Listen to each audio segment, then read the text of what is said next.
ওনার কথাতে social media ছোট ব্যাপারটাকে বড়সড় করে তুলে ধরছে। আমার মনে হলো তোমাদের সাথে কথাটা শেয়ার করা দরকার, তাই তোমাদের কথাটা শেয়ার করলাম।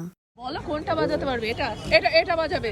নাও নাও নাও না, বাজি না বাজি না। চলো চলো।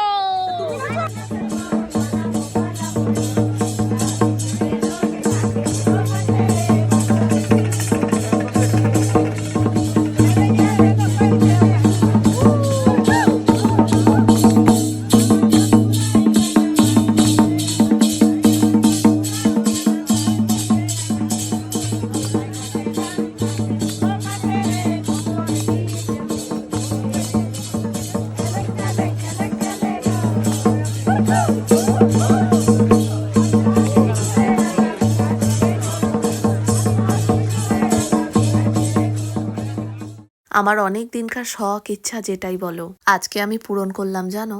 আমি বাড়ি থেকে ভেবেই এসেছি হাটে আমি কিছু কিনি আর না কিনি, ওদের সাথে আদিবাসী নৃত্যটা আমি করবই। সন্ধ্যা হয়ে গেলে হাটটা তো উঠে যায়, সেই জন্য 1 ঘন্টা মতন সময় পেয়েছিলাম হাটটা ঘুরতে। তারপরে আমরা সবাই চলে গিয়েছিলাম বোলপুরের পৌষ মেলাতে। বোলপুরে এত ঠান্ডা জানো, 2-3টে শীতের জিনিস পরেও ঠান্ডা মানছে না। আমরা ওই সাধু বাবাকে দেখে অবাক, এত ঠান্ডার মধ্যে উনি কিভাবে খালি গায়ে বসে আছে। কিছুক্ষণ মেলায় ঘোরার পর চলে এলাম অর্কিডে ডিনার করতে। গতকালকেও মেলা ঘুরে ডিনার করেই বাড়ি ফিরেছি। কাকে খুঁজছিস? আরে বর্মশাই তো এগিয়ে চলে গেছে। তবে এখানে নয়, অন্য আরেকটা রেস্টুরেন্টে।